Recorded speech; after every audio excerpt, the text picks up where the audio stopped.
आपल्या देशाचं रक्षण करणं ही त्यांची जबाबदारी नसून आपल्या देशाविषयी त्यांना वाटत असणारी कळकळ आणि प्रेम आहे. सैनिकांचं योगदान लाख मोलाचे.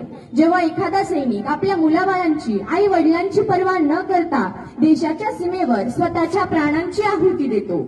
स्वातंत्र्य सैनिकांमुळे देश स्वतंत्र झाला, तर आज सीमेवर लढणाऱ्या सैनिकांमुळे देशाचे स्वातंत्र्य अबाधित आहे. सोपं नसतं फौजी बनणं, वाघाचं काळीच करावं लागतं. सोपं नसतं फौजी बनणं, वाघाचं काळीच करावं लागतं. दुष्ट लांडग्यांच्या नजरांना नजरेनेच फाडावं लागतं. जीव हातावर घेऊन रोजचं आयुष्य जगावं लागतं. या मातीच्या रक्षणासाठी मृत्यूलाही कवटाळावं लागतं. सलाम ह्या मातीला, सलाम ह्या मातीला, त्या वीराच्या पित्याला. धन्य धन्य ती रणरागिणी जिने जन्म दिला या वाघाला, जिने जन्म दिला या वाघाला.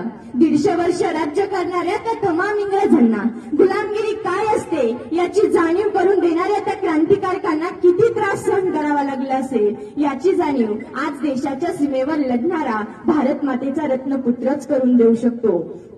सैनिक अशी एकमेव व्यक्ती आहे ज्याच्या जगण्यालाही अर्थ आहे आणि मरण्यालाही अर्थ आहे.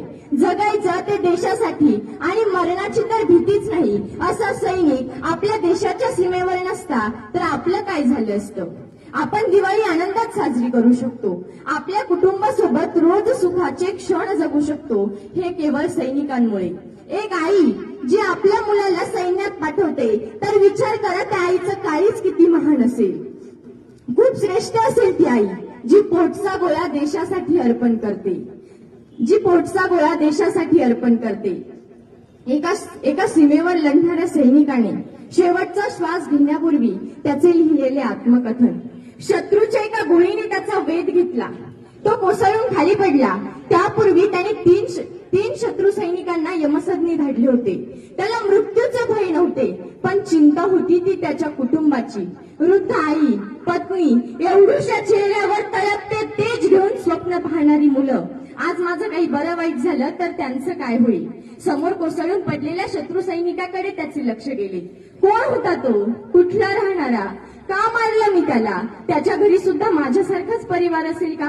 का मारलं मी त्याला. केवळ तो माझा शत्रू होता म्हणून, केवळ माझ्या कमांडरने सांगितलं म्हणून. उद्या कदाचित तह होईल. शांततेचे प्रतीक म्हणून आकाशात पांढरी कबुतरं सोडली जातील.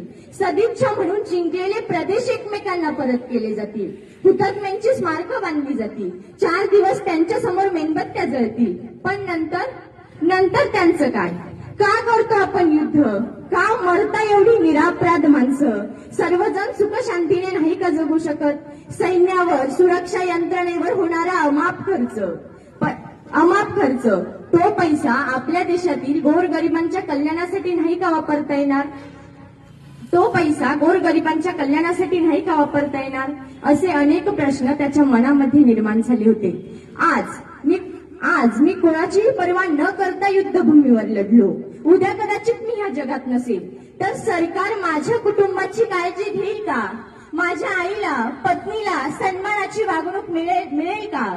माझ्या मुलाबाळांची स्वप्न पूर्ण होतील का. असे अनेक प्रश्न त्याच्या मनामध्ये होती ज्याची उत्तरं त्याच्याकडे नव्हती, कदाचित आपल्याकडेही नसतील.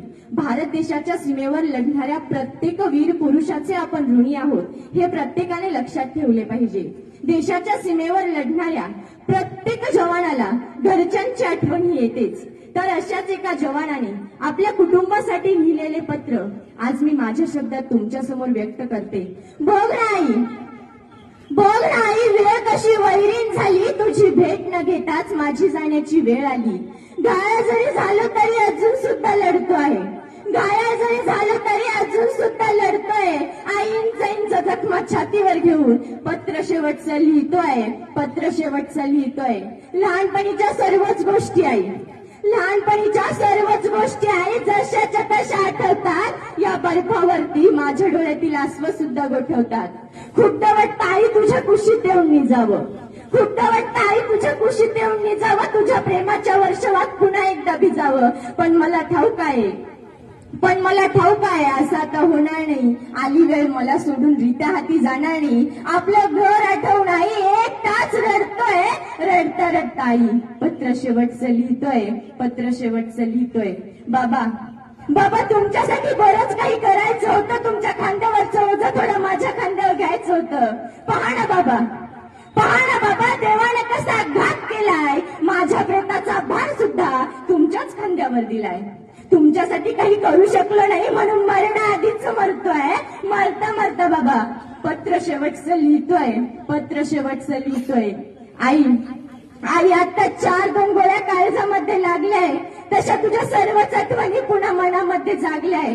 आई काळोख माझ्या डोळ्यासमोर दाटून येतोय. इच्छा नसतानाही तुझा शेवटचा निरोप घेतोय. निरोप घेता घेता आई पत्र शेवटचं लिहितोय, पत्र शेवटचं लिहितोय. तुझ्या सगळ्याच आठवणी भैया, तुझ्या सगळ्याच आठवणी भैया मनात घर करून बसल्याय. आता 4-2 गोळ्या उजव्या दंडात घुसल्याय. उजव्या दंडात गोळी घुसताच तुझी आठवण हिलकावून गेली. मी तुझा उजवा हात आहे असं म्हणण्याची वेळही आता निघून गेली. आपल्या चकुलीची काळजी तू घेत जा, आपल्या चकुलीची काळजी तू घेत जा. माझ्या वाटणीची राखी सुद्धा तूच आता बांधत जा. आपल्या तिघांचा लहानपणीचा फोटो पाहून एक तास झुरतोय. झुरता झुरता भैया पत्र शेवटचं लिहितोय, पत्र शेवटचं लिहितोय. रक्षाबंधनाला बांधलेला राखीचा धागा, रक्षाबंधनाला बांधलेला राखीचा धागा चकुली अजून हातात आहे. यावेळची ओवाळणी दिली नव्हती हेही माझ्या ध्यानात आहे. तूच सांग चकुली आता, तूच सांग चकुली आता, तुला ओवाळणी काय देऊ. इथून निघून गेल्यावर रक्षाबंधनाला कसा येऊ. ज्या हातात राखीचा धागा आहे त्याच हाताने लिहितोय. तुला आठवता आठवता चकुली पत्र शेवटचं लिहितोय, पत्र शेवटचं लिहितोय. माझ्यामुळेच सखे तुला, माझ्यामुळेच सखे तुला आयुष्यच विरान होणार आहे. माझ्यासोबत मी तुझं सर्वस्वच नेणार आहे. आपल्या चिमण्यांना माझा शेवटचा पापा दे. तुझा हात त्यांच्या डोक्यावर ठेवून माझा शेवटचा आशीर्वाद दे. बघ ना सखे, बघ ना सखे, वेळ कशी सरकन निघून जात आहे. काळोख माझ्या डोळ्यासमोर थरी मान घालत आहे. याच काळोखात सखे पत्र शेवटचं लिहितोय, पत्र शेवटचं लिहितोय. आई, आई जमलंच तर पुन्हा मी जीवन होऊन येणार आहे आणि त्यावेळी सुद्धा फक्त तुझ्याच पोटी जन्म घेणार आहे. आई तू रडू नको, आई तू रडू नको. तुझ्या उसाशाचा आवाज माझ्या कानी येतोय. आवाज ऐकता ऐकता, लढता लढता, आठवता आठवता, झुरता झुरता, मरता मरता आई पत्र शेवटचं लिहितोय, पत्र शेवटचं लिहितोय. सैनिकांचा आदर करा. शेवटी जाता जाता एक सैनिक ने क्या खूब कहा है, एक सैनिक ने क्या खूब कहा है. कश्मीर में सर्दी नहीं होती, मुंबई में गर्मी नहीं होती. कश्मीर में सर्दी नहीं होती, मुंबई में गर्मी नहीं होती. हम भी घर जाके हर त्योहार मनाते अगर हमारे जिस्म में ये वर्दी नहीं होती, अगर हमारे जिस्म में ये वर्दी नहीं होती. किसी की गजरे की खुशबू को महकता छोड़ाया हूँ, मेरी नन्ही सी चिड़िया को चहकता छोड़ाया हूँ. किसी की गजरे की खुशबू को महकता छोड़ाया हूँ, मेरी नन्ही सी चिड़िया को चहकता छोड़ाया हूँ. मुझे अपनी छाती से तू लगा लेना भारत माँ, मुझे अपनी छाती से तू लगा लेना भारत माँ. मैं अपनी माँ की बाहों को तरसता छोड़ाया हूँ, मैं अपनी माँ की बाहों को तरसता छोड़ाया हूँ. धन्यवाद. जय जवान, जय किसान.